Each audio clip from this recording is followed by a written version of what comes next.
या कार्यक्रमात आगमन झालेले आहे. आपणा सर्वांच्या वतीने मी त्यांचे सहर्ष स्वागत करते. प्रारंभी विनती करू गणपती, विद्या दया सागरा, अज्ञानत्व हरवणी बुद्धिमतीने आराध्य. कोणत्याही कार्यक्रमाची सुरुवात आपण भारतीय संस्कृतीनुसार ईशस्तवनाने करतो.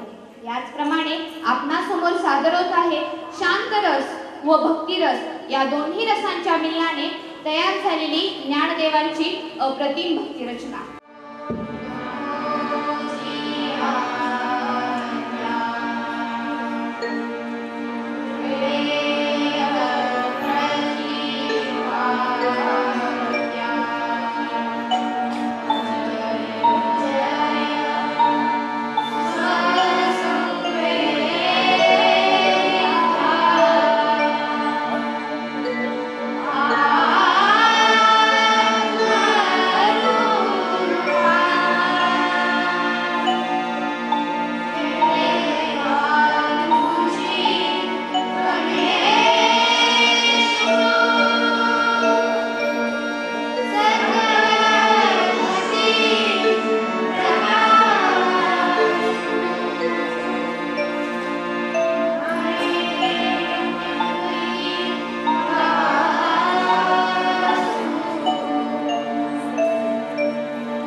ओजस्व तेजपुंज ज्ञान तप याने परिपूर्ण असलेली तेजस्वी बालमूर्ती, ज्यांच्या ठाई शांतरस्कर वास्तव्यालाच आलेला होता अशा ज्ञानियांचा देव ज्ञानदेव यांच्या लेखणीतून आम्हा विष्णूंच्या सेवेसाठी सज्ज असलेला हरिपाठातील एक अवीट गोळीचा बोल.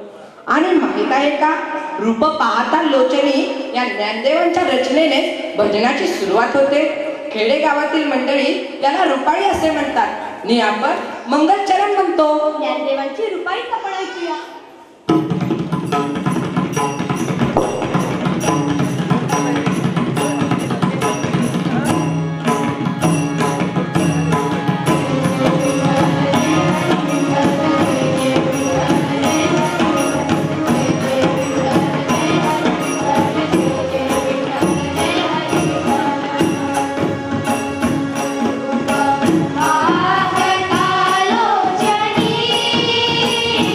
सुख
अगदी तल्लीन झालो होतो. तर मग हो जाऊ द्या या अभंगासाठी एकदा टाळ्या.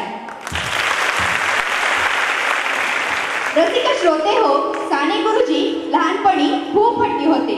त्यांच्या आईने त्यांचे सर्व हट्ट पुरविले, पण हे हट्ट पुरवीत असताना त्यांच्या मनाच्या भूमीवर शुद्ध बीजांची पेरणी करून त्यांचे विचार समृद्ध केले. साने गुरुजींनी सुद्धा त्यांच्या आईंना खूप मोठे केले. ते मातृहृदयी होते. ते मुलांना आईचे प्रेम द्यायचे. तुला माहित आहे का, श्यामची आई या चित्रपटात श्यामची भूमिका माधव वझे यांनी केली होती. आणि बरं का, या चित्रपटाला पहिला राष्ट्रीय पुरस्कार व पहिले सुवर्ण कमळ मिळाले होते. वसंत बापटांसारख्या शब्दप्रभूंच्या लेखणीतून जन्माला आलेले, वसंत देसाईंच्या संगीताचा साज झालेले व पंडित हृदयनाथ मंगेशकरांच्या स्वरांनी बहरलेले आणि अनुप्रास अलंकाराची बरसात असलेल्या श्यामची आई या चित्रपटातील हे उठत्या चालीचे गीत ऐका तर मग.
या गाण्यात वर्णन केले तसेच गुरुजी आम्हाला होते. आता नाहीत ना रे. आता नाहीत ग, पण मला त्यांची आठवण आली. असू दे, पुढील गाण्यावर बोल. जगात 3 हट्टांना खूप महत्व आहे. कोणते बरे ते 3 हट्ट? ऐक तर मग, स्त्री हट्ट, बालहट्ट व राजहट्ट. अगदी देव सुद्धा यातून सुटले नाही. भगवान शंकर सुद्धा. खरं का? खरं म्हणतोस? ऐक तरी, एकदा पार्वती व सावित्री ह्या लक्ष्मीच्या घरी हळदी कुंकवास गेल्या आणि त्यांचे राजमहाल पाहून पार्वतीने शंकराकडे हट्ट केला. कोणता बरं तो? अहो, आपल्याला एक प्रासाद बांधा. आणि भगवान शंकरांनी मग स्त्रीहट्ट पुरवण्यासाठी त्रैलोक्यात कुणाकडेही नसेल असे घर बांधण्याचा विचार केला. बर मग पुढे काय? आणि समुद्राच्या बेटावर चक्क सोन्याची लंका बांधली. अर्थात तिची वास्तुशांती ज्या रावण नावाच्या ब्राह्मणाने केली त्याला दक्षिणा म्हणून त्या घरात एकही दिवस न राहता ती दाट केली. ही लंका किती रम्य, सुंदर, अलौकिक, तिची कीर्ती ख्याती किती सांगावी, खूप कठीण आहे. त्यापेक्षा ऐकूया या गाण्यातूनच.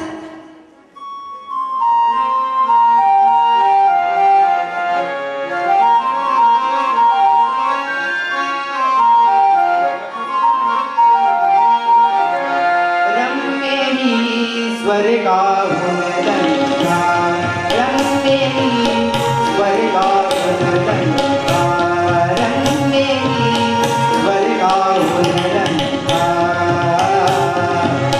शांति सागर लहरी, शांति सागर लहरी, नादयति निडंका.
लक्ष्मी